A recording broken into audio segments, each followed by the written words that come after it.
எல்லா கட்சிக்குமே இன்னைக்கு ஒரு ஒரு கலக்கத்தில் தான் இருக்குன்னு சொல்லணும். ஏன்னா எப்படி போகும்னு தெரியல.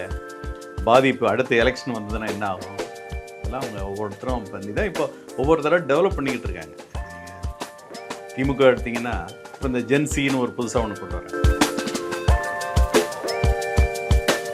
இது இப்படி நிற்குமா இன்னும் தொடருமா தெரில. ஏற்கனவே அந்த கயல்விழி மதுரை அழகிரி, ஆமாம், அவங்க டாக்டர் ஒரு பக்கம் சேர்றதுல ரொம்ப மும்முரமாக இருக்காங்க, ஏற்பாடுலாம் நடக்குதுன்றாங்க. அண்ணாமலைக்கு வந்து நீங்கள் இயற்கையாகவே அவருக்கு கொஞ்சம் அந்த ஒரு இது ஆதரவு இருக்குது. பொதுவாகவே அவருக்கு வந்து நான் ஆதாரபூர்வமாக பேசுறது இந்த மாதிரி இதனால அவருக்கு ஒரு ஆதரவு. ரெண்டாவது மாற்றம் வேணும்னு நினைக்கிற இளைஞர் சொல்கிறீங்க ஆதாரபூர்வமாக மற்றவங்களும் பேசுகிறாங்கன்னா இந்த அளவு இல்லை. இப்போ உங்களுக்கு ஒரு டிஎம்கே ஃபைல்ஸ் வச்சார், இதே வேற டிஎம்கே ஃபைல்ஸ் வேற யாராவது வெளியிட்டு இருந்தால் என்ன ஆயிருக்கும்? ரெண்டு கட்சிக்குமே கொஞ்சம் சோதனை தான். இளைஞர்கள் மத்தியில் ஒரு பெரிய ஷேக் இருக்க தான் செய்யுது. ஏற்கனவே ஒருத்தர் கூட்டிகிட்டு போயிட்டாரு விஜய். ஆமாம், அவர் மிச்சு. ஆனால் இப்போ அவர்கிட்ட இப்போ அதுலேயே நேற்றே இந்த அண்ணாமலை இதுலேயே கமெண்ட்டில் பார்த்தீங்கன்னா விஜய் அண்ணாமலை மாதிரி ஆள் வரலன்னு தான் நாங்களாம் விஜய்க்கு போட்டோம்ன்றாங்க. வணக்கம் நேர்களே, அரசியல் பழகும் தொடரில் இன்றைக்கு அறிவாலயம் சேகர் அவர்களை நாம் இன்று மீண்டும் சந்திக்கிறோம்.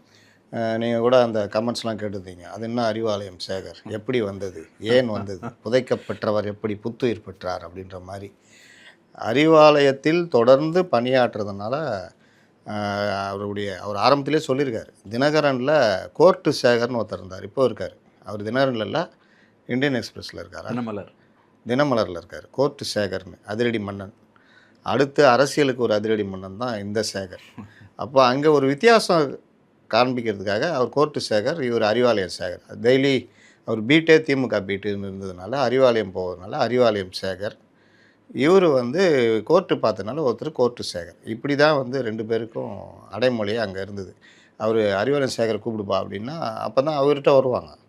அதனால் சேகர்ன்ற குழப்பம் வரக்கூடாதுன்றது தான் வந்த அடைமொழி.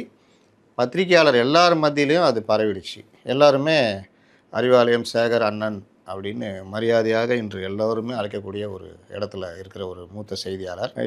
என்னுடைய பக்கத்து பெஞ்சு பக்கத்து சீட்டுக்காரர் தினகரனில் நான் பெரிதும் மதிக்கக்கூடியவர். அந்த திமுகவுடைய உள் விவகாரங்கள் பல விஷயங்களில் அந்த காலத்துலேருந்தே திமுகவுடைய அரசியலை பார்த்துட்டு வந்தவர். அதனால தான் நம்ம தொடர்ச்சியாக பேசிக்கிட்டு இருக்கிறோம். இந்த மாதிரி பேச்சுகள் எல்லாமே ஒரு வகையான ஆவணங்கள். இன்றைக்கி பார்த்தீங்கன்னா யூடியூப்பில் கண்டதை இன்றைக்கி இருக்கிறத வச்சுக்கிட்டு ஆளாளுக்கு கண்டதை பேசிக்கிட்டு இருக்கிறாங்க. அப்போது அரசியலில் பழைய தலைவர்கள் எப்படி இயங்குனாங்க, ஒவ்வொரு சந்தர்ப்பத்தில் எப்படி இயங்குனாங்க, இந்த மாதிரி விஷயங்களாம் அப்போது அவங்களோட ஒர்க் பண்ணவங்கள வச்சு தான் நம்ம பேச முடியும். அப்போது அந்த மாதிரி பழைய செய்தியாளர்களை இவர்களை வந்து நம்ம பேட்டி காண்றோம். அவங்க மூலிமா பல விஷயங்கள் கேட்குறோம். இன்றைக்கும் பழைய செய்தியாளர்கள் பல பேர் இருக்காங்க. ஆனால் நம்ம யூடியூப் கல்ச்சர் என்னென்னா அவர்கள்கிட்ட போக மாட்டாங்க. அப்படியே போனாலும் இன்றைக்கி இருக்கிற விஷயத்தை கேட்டுக்கிட்டு அவர்களும் இன்றைய விஷயத்தை கேட்டுக்கிட்டு போய்கிட்டு இருக்கிற கதையை தான் நம்ம பார்க்குறோம். நான் என்னுடைய இந்த மைக்கியம் பாணி வந்து வேறு. கூடிய வரைக்கும் வாசகர்களுக்கு பல விஷயங்களை தரணும், பல ரிசர்ச்சுகளை கொடுக்கணுன்றது தான் என்னுடைய பாணி. அதனால தான் நான் இவங்களோடலாம் உரையாடுறேன். இன்னும் பலர் இந்த மாதிரி பழைய செய்தியாளர்களை அவர் உங்களுக்கு அறிமுகப்படுத்தி அவருடைய அனுபவத்தையும் தரலாம் அப்படின்னு இருக்கிறேன். அதனால் சார்கிட்ட வந்து ஏகப்பட்ட விஷயங்கள் இருக்குது. அது அப்பப்போ வெளியே வரும். டக்குன்னு கேட்டால் சொல்ல மாட்டார், அவராக சொல்லுவார். அதனால் பார்த்துக்கலாம். வணக்கம் சார். வணக்கம், நல்ல விளக்கம் கொடுத்தீங்க, நன்றி. ஏன்னா அவங்க கேட்டுக்கிட்டே இருக்கிறாங்க கீழே. நம்ம ஆட்களுக்கு தான் சந்தேகம் வந்துக்கிட்டே இருக்குமே. இப்போ தமிழக அரசியலில் 2 மாதத்தில் பார்த்தீங்கன்னா இந்த 5 ஆண்டுகளோ 10 ஆண்டுகள் இல்லாத ஒரு மாற்றங்கள் இந்த 2 மாதத்தில் பெருசாக வந்துருக்குது. தலைகள். ஆமாம், பலருடைய கணிப்புகளை நம்மளுடைய பல கணிப்புகள் கூட மிஸ் ஆகிருக்குது.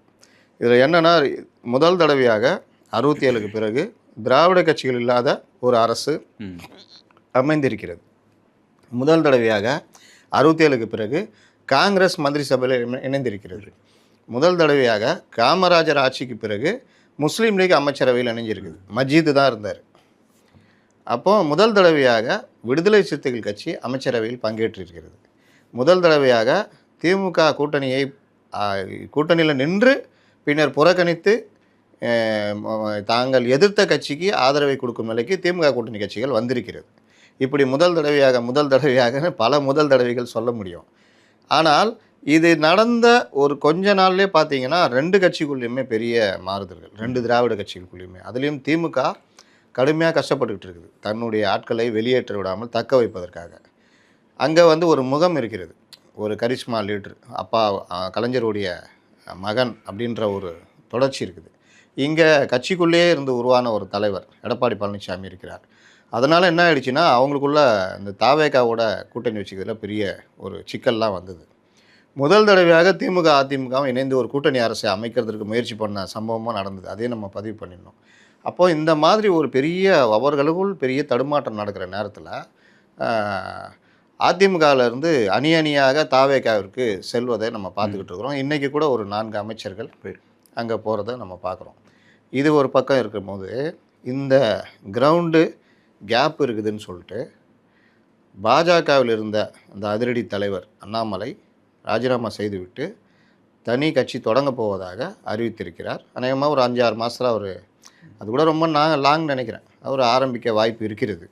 அப்போது 3 இளைஞர்கள் நாளை தமிழக அரசியலை சந்திக்க இருக்கிறார்கள். அதிமுக வேகம் எடுத்ததுன்னா 4 அப்படின்னு எடுத்துக்கலாம். சீமான் அவருடைய தமிழ் தேசியம் அப்படி போய்கிட்டு இருக்காரு. அதனால் இந்த 4 பிரதான கட்சிகள், இப்போ இவர் அண்ணாமலை சேர்ந்ததில் நேற்றுலேருந்து ஒரு 6-7-8 லட்சம் வரைக்கும் உறுப்பினர் உள்ளே வந்துக்கிட்டு இருக்கிறாங்க.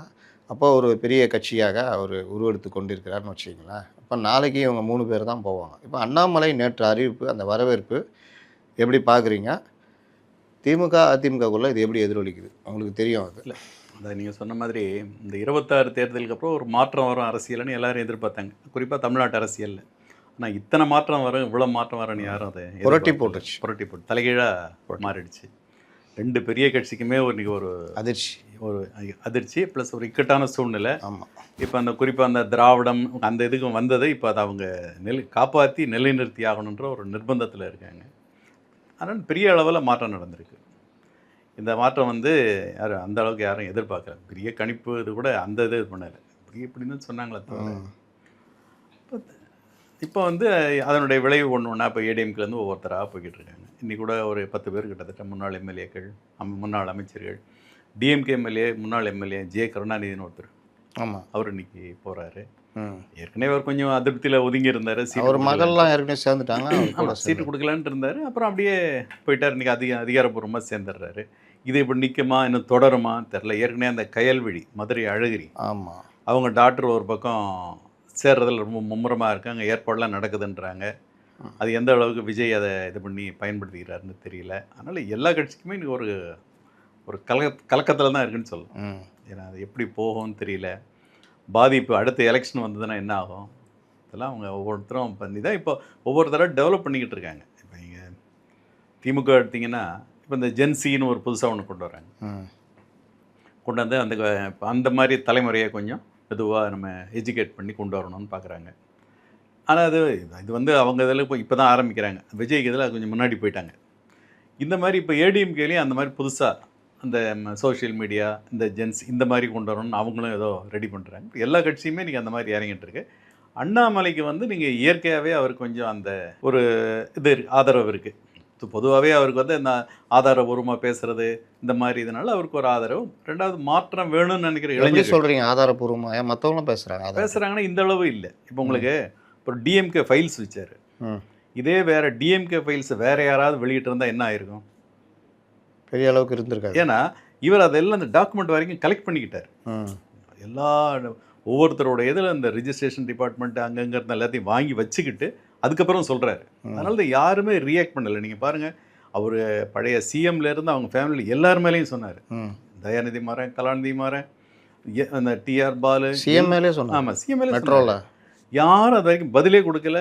ஒரு நோட்டீஸ் அனுப்பிச்சிட்டு விட்டாங்க. அதில் அவசரம் இது பண்ணி போனவர் டிஆர் பாலு தான் கேஸை போட்டார். அது இன்னும் இழுத்துட்டு அடக்கு. அதிலே வந்து அவர் என்ன சொல்கிறாரு, 25 கம்பெனி உங்கள் குடும்ப ஷேர் இருக்குது, உங்கள் முதல் இதில் நீங்கள் வந்து எலெக்ஷனில் எவ்வளோ கொடுத்தீங்க? குறுக்கு விசாரணையில் 8 கப்பல்ன்ட்டாரு. இல்லை அவர் 2 கப்பல் தான்ட்டாரு. அது வெளியே வந்து 2 கப்பல் வேறு இருக்கா அப்படின்ற மாதிரி. அதில் சீப்பாக வந்துச்சு, வாங்கி மாட்டேன். இல்லை, அந்த மாதிரி வேறு யாராவது சொன்னால் பெரிய விளைவு ஏற்பட்டிருக்கோம். அது 2வது மத்திய அரசுடைய ஒரு இதுன்னு வச்சுக்கோங்க இருந்தேன். அந்த மாதிரி ஒவ்வொன்றும் இப்போ நீங்கள் இப்போ கூட இப்போ எல்லா அரசியல்வாதியும் என்ன பண்ணுறாங்க, தமிழ்நாடு மின் வாரியத்தில் ஹார்ட் டிஸ்க்கு திருடு போயிடுச்சுன்னு முதல்ல 18ன்னாங்க, அப்புறம் 34ன்னாங்க. ஹார்ட் டிஸ்க்குன்னு தான் சொல்கிறாங்களே தவிர அதில் என்ன இருந்துச்சுன்னு யாருக்கும் தெரியாது. இப்போ இதே அண்ணாமலையாக இருந்தால் வெளியில எல்லாம் என்ன சொல்கிறாங்க, அந்த ஆள் கலெக்ட் பண்ணியிருப்பாரு, சம்மந்தப்பட்ட அதிகாரியோ இல்லை இதில் என்ன இருக்குன்னு யார்ட்டையாவது கேட்டு வாங்கியோ அதை வந்து வெளியே சொல்லுவார் அப்படின்னு. இப்போ அப்போ இது வந்து எனக்கு கொஞ்சம் சீக்கிரம் இளைஞர்கள்ட்ட அதிகமாக போய் சேருது. அதான் உங்களுக்கு அண்ணாமலைக்கு அதுக்கு ஒரு செல்வாக்கு காரணம். சரி, இப்போ அவர் வர்றது வந்து திமுக அதிமுகக்குள்ளே என்ன விளைவு ஏற்படுத்தும்? அண்ணாமலை வரவா 2 கட்சிக்குமே கொஞ்சம் சோதனை தான். இளைஞர்கள் மத்தியில் ஒரு பெரிய ஷேக் இருக்க தான் செய்யுது. ஏற்கனவே ஒருத்தர் கூட்டிகிட்டு போயிட்டார், விஜய். ஆமாம், அவர் மிச்சம். ஆனால் இப்போ அவர்கிட்ட இப்போ அதுலேயே நேற்றே இந்த அண்ணாமலை இதுலேயே கமெண்ட்டில் பார்த்தீங்கன்னா, விஜய் அண்ணாமலை மாதிரி ஆள் வரலன்னு தான் நாங்களாம் விஜய்க்கு போட்டோன்றாங்க. அப்படியும் கொஞ்சம் ஓட்டு போயிருக்கு. ஆமாம். அதனால் இனிமேல் தான் அது தெரியும். இப்போ அண்ணாமலை பிளான் வந்து இப்போ ஏதோ இமயமலைக்கு போகிறாராம். போயிட்டு 3 மாதம் செப்டம்பர் மாதம் பார்ட்டியை ஃபுல்லாக ரெடி பண்ணிடுறாரு. அதுக்கப்புறம் அரசியல், தமிழ்நாட்டு அரசியல் நிச்சயமாக வேகம் எடுத்து தான் போவோம். அவர் ஆனால் எல்லாம் தயார் பண்ணிட்டாருங்கிறாங்க. நிதி நிலையம் சரி, நிர்வாகத்துக்கும் சரி, மற்றது பின்னணியும் சரி, எல்லாமே தயார் பண்ணிக்கிட்டு தான் வர்றாரு. டக்குன்னெலாம் வரலைங்கிறாங்க. கிட்டத்தட்ட அவரே பேட்டியில் சொன்னார் பாருங்க, 18 மாதம் நான் இதை யோசித்துக்கிட்டு தான் இருந்தேன் அந்த முடிவை அப்படின்னு.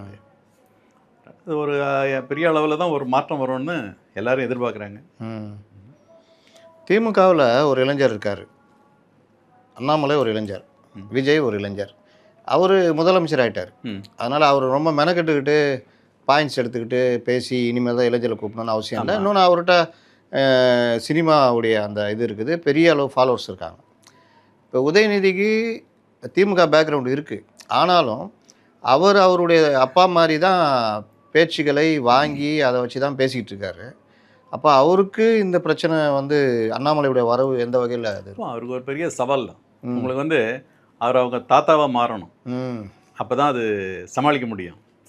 உங்களுக்கு அவர் கலைஞர் இருக்கும்போதெல்லாம் அந்த பட்ஜெட்டு ஒரு வாட்டி ஒரு இதில் அந்த பால் கமிஷன் ஏதோ ஒரு அறிக்கை, நீங்கள் படிக்கிறீங்களா நான் படிக்கிட்டேன்னாரு.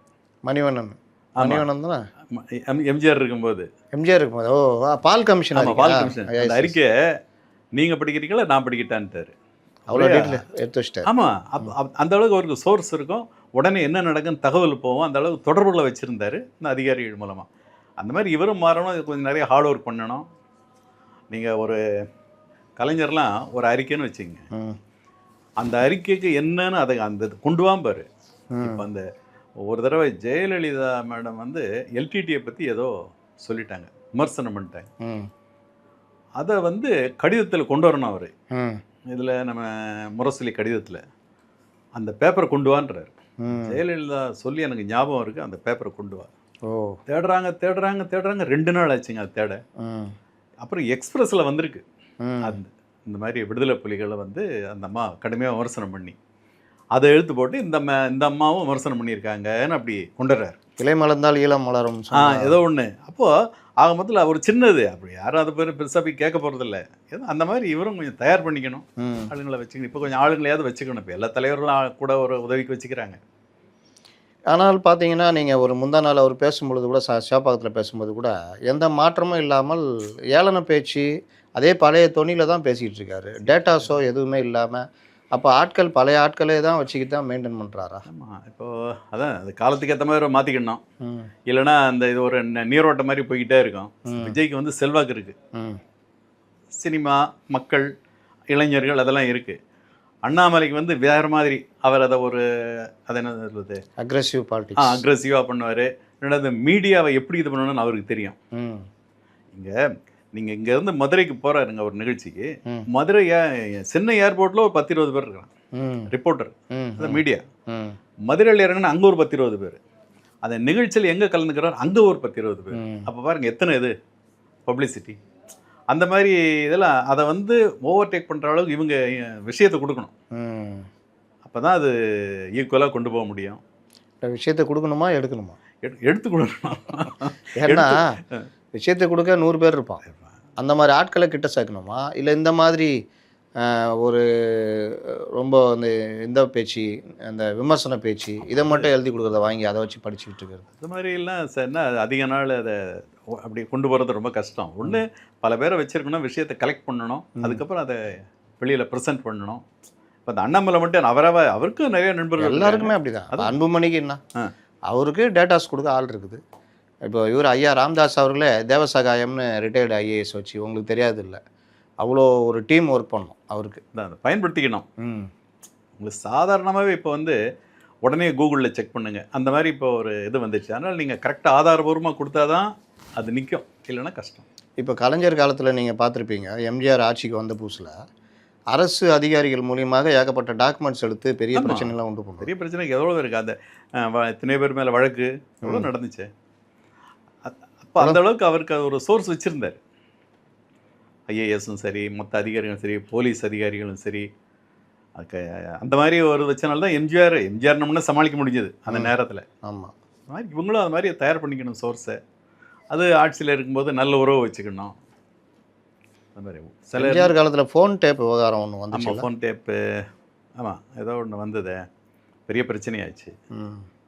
இந்த இந்த மேடம் இதில் கூட ஒன்று வந்துச்சு, அது அப்பப்போ ஏதாவது டேப்பு. இப்போ கூட இந்த அவர் போன டிஎம்கே இதில் கூட ஒன்று வந்தது, இந்த ஆமாம் இந்த பூங்கோதையா ஏதோ ஒன்று அவங்களது ஒன்று வந்தது. இப்படி பல இது அப்பப்போ வரத்தான் செய்யுது. பட் இப்போ ரொம்ப அதிகமாகிடுச்சு. எதிர்கட்சிகள் அதை கரெக்டாக கையில் எடுத்துக்கணும், அதை ஆயுதமாக வச்சு அதை விடக்கூடாது, பெரிய இஷ்யூ ஆக்கிடணும். சரி, இப்போ அண்ணாமலை வர்றது அதிமுக என்ன பிரச்சனையாக இருக்கும்? அவங்க என்ன முன்னாடி சார், ரெண்டு கட்சியிலையுமே ஏடிஎம்கே ஆகட்டும் டிஎம்கே ஆகட்டும், அதில் உள்ள இளைஞர்களை தக்க வைக்கிறது பெரிய சவால் இப்போ. ஏன்னா எல்லோரும் மாற்றம் வேணும், அந்த மாதிரிலாம் இப்போ நிறைய இது பண்ண ஆரம்பிக்கிறோம். இப்போ ஏடிஎம்கேல இருக்கவங்க நம்ம தனியாக பேசினாலே இனிமேல் எங்கள் கட்சி வளர்ந்து இந்த இதெல்லாம் மேலே வந்து ஆட்சியை பிடிக்கிற அளவுக்கு எந்த காலத்தில் வரப்போகுதுன்றாங்க. டிஎம்கேலேயே அந்த சந்தேகம் வர ஆரம்பிச்சிட்டு, இப்போ எப்படி நம்ம இந்த அடுத்த 5 வருஷம் தாக்கு பிடிச்சி திரும்ப நம்ம வந்து பவரை கொண்டு வர்றதுக்கு அதுக்கு எவ்வளோ கஷ்டப்படணும், என்ன முயற்சி எடுக்கணும், இப்போ அந்த மாதிரி யோசிக்க ஆரம்பிக்கிறாங்க. அதுக்கு தான் இந்த புதிய தலைமுறை, இந்த ஜென்சி இந்த மாதிரிலாம் கொண்டு வராங்க. பட் வந்து உங்களுக்கு அந்த மாதிரி பண்ணலைன்னா நிற்கிறது கஷ்டம். ஈஸியாக அண்ணாமலை மாதிரி ஆளுங்க வந்து அதை பயன்படுத்திட்டு போயிடுவாங்க.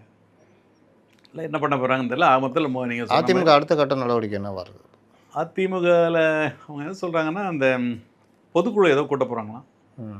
கூட்டி எடப்பாடி தான் தலைவர், அதை முதல்ல ஸ்ட்ராங்காக அறிவிச்சு செயலாளர். ஆமாம், அது ரொம்ப கிளியராக. ஏன்னா இப்போ வழக்கெல்லாம் கூட முடிஞ்சு போச்சு, ஓபிஎஸ்லாம் கேஸை வாபஸ் வாங்கிட்டார். கிளியராக தலைவர் போட்டு கொஞ்சம் நிர்வாகிகளை மாற்றி இளைஞர்களை நிறைய கொண்டு வந்து தீவிரமாக எதிர்ப்பு அரசியல் இதை தான் அவங்க ரெடி பண்ணிக்கிட்டு இருக்காங்க. அநேகமாக இந்த செப்டம்பருக்குள்ளே எல்லாம் முடிச்சிருவாங்கன்றாங்க. இந்த அண்ணா பிறந்தநாள் வருதில்ல, அதுக்குள்ளே முடிச்சிருவாங்கன்றாங்க.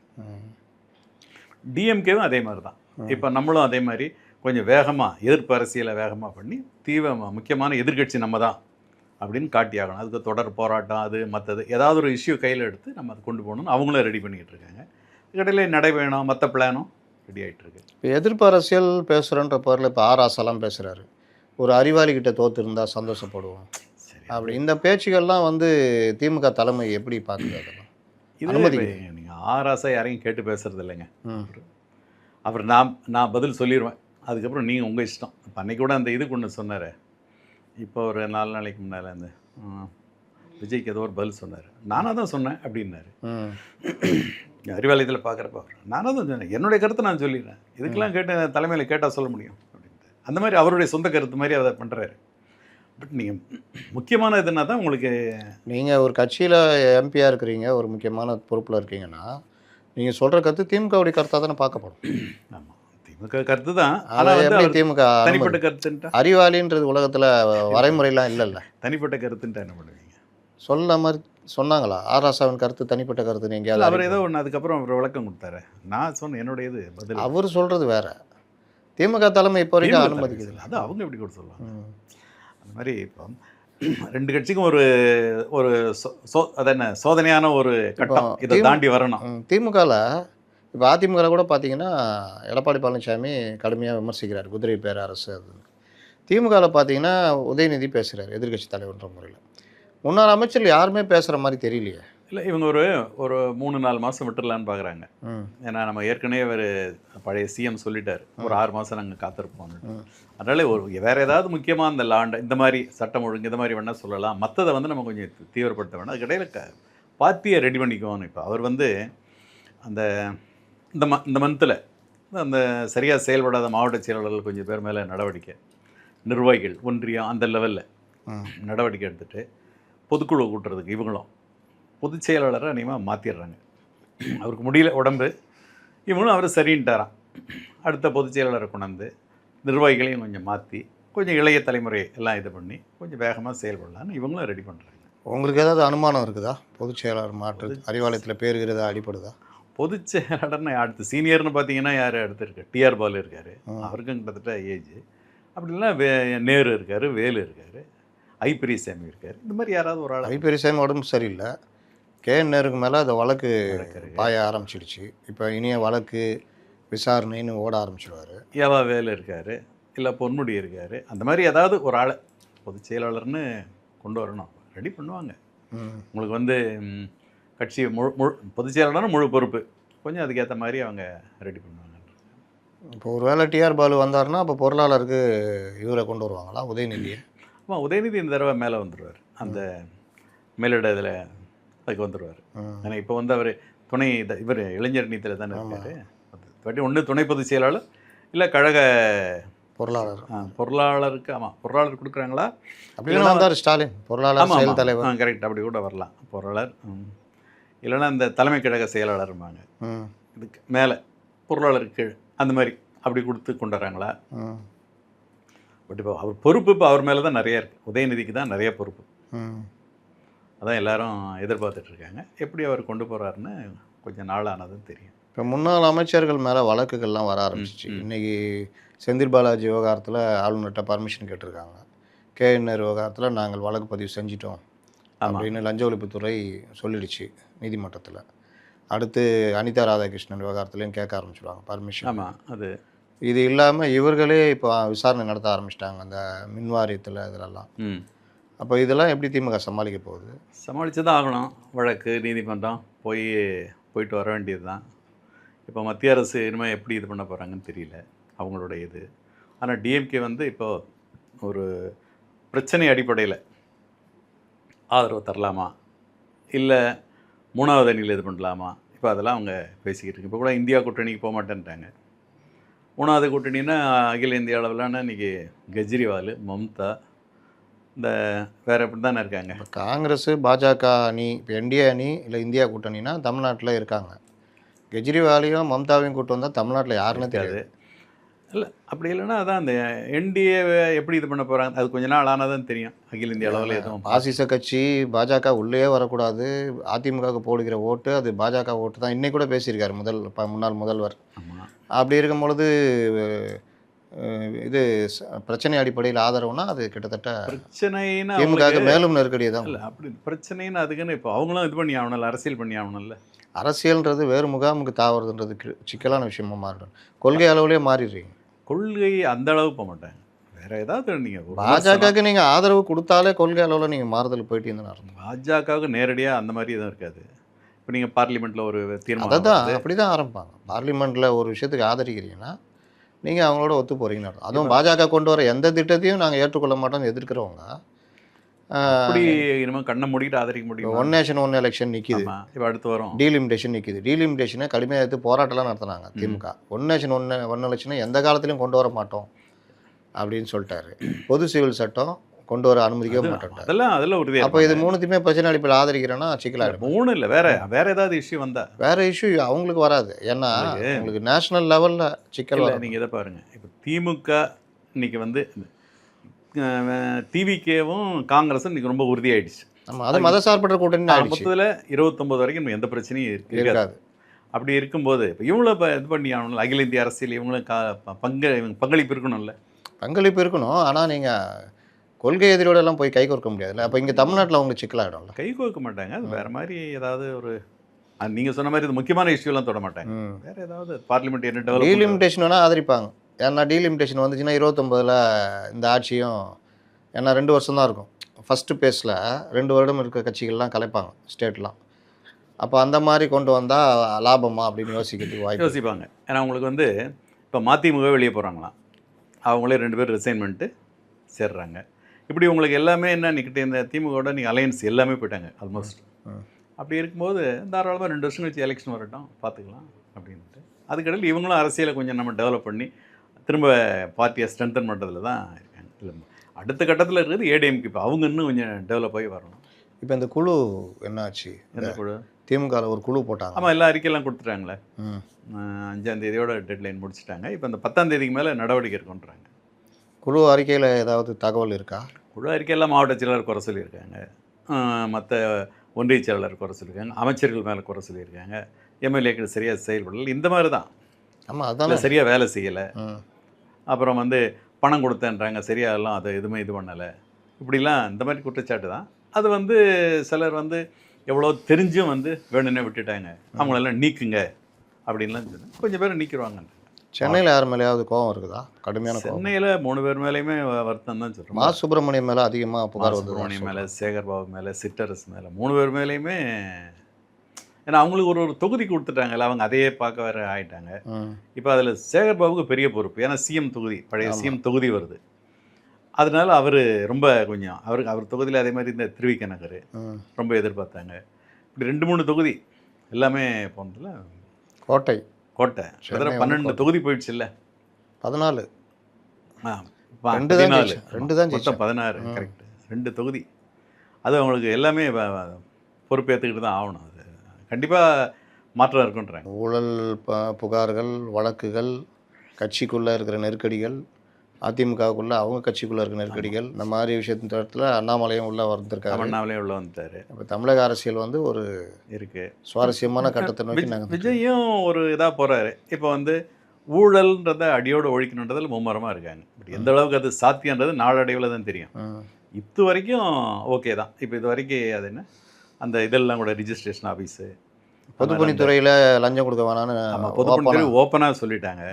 அதெல்லாம் பணம் கொழிக்கிற ஒரு இது. அதே மாதிரி இந்த டிரான்ஸ்ஃபர்லாம் கூட கவுன்சிலிங் முடிஞ்சு உடனே போட்டுருங்கன்றாங்களாம். உடனே லிஸ்ட் அடிச்சிருங்க, டைம் கொடுக்கக்கூடாது.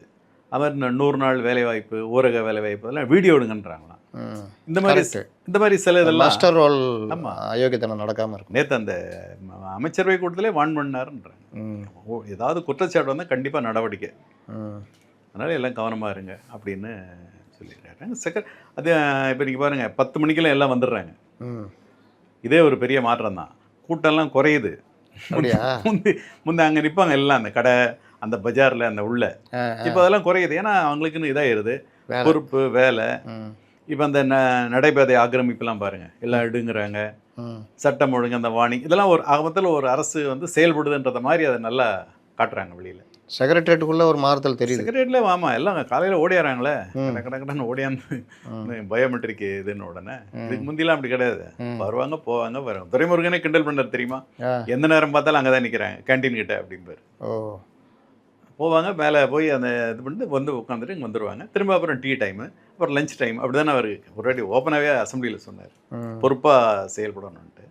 இப்போ கொஞ்சம் அவங்களுக்குன்னு பொறுப்பு அதெல்லாம் வாட்ச் பண்ணுறதுக்கு அந்த அதிகாரிகள் சிலர்லாம் ரொம்ப கொஞ்சம் இதாக இருக்காங்கன்றாங்க. இப்போ இவங்களே வந்து நிறையா பழைய கவர்மெண்ட் போட்ட அதிகாரினா கூட அவங்க மேலே எந்த குற்றச்சாட்டில் ஒழுங்காக வேலை பார்த்தா டிஸ்டர்ப் பண்ணாதுங்கன்ட்டாங்களாமே. செய்தித்துறை ஆகட்டும், மற்ற துறை ஆகட்டும், பழைய ஆளுங்கன்னா முந்தியெல்லாம் அப்படியே ரேண்டமாக தூக்கிடுவாங்க. இவங்கெல்லாம் டிஎம்கே ஆள் தூக்கிடு, இவங்கெல்லாம் ஏடிஎம்கே ஆள் அப்படியே தூக்கிடுவாங்க. இப்போ நிறைய பேர் இருக்காங்களே, அமைச்சருடைய பிஏக்களை பல பேர். ஆமாம், பழைய அமைச்சருடைய பிஏ இருக்காங்க. அவங்க மேலே எதுவும் இல்லை, ஒன்றும் பிரச்சனை இல்லைன்னா இருக்கட்டும்ன்றாங்களாம். அது இப்போ வர சட்டசபையில் தான் தெரியும். இப்போ அடுத்த வருவது கவர்னர் 18 வருது இல்லை, சட்ட 18 கவர்னரு, அப்புறம் பட்ஜெட் வருது. கிட்டத்தட்ட ஒரு 20-25 நாள் ஓடும். அதுக்கப்புறம் தான் அடுத்தடுத்த நிகழ்வில் பார்ப்போம். பல விஷயங்கள் ரொம்ப ஓப்பனாக சொல்லியிருக்கீங்க. அடுத்த நிகழ்வில் பார்ப்போம். நன்றி, வணக்கம்.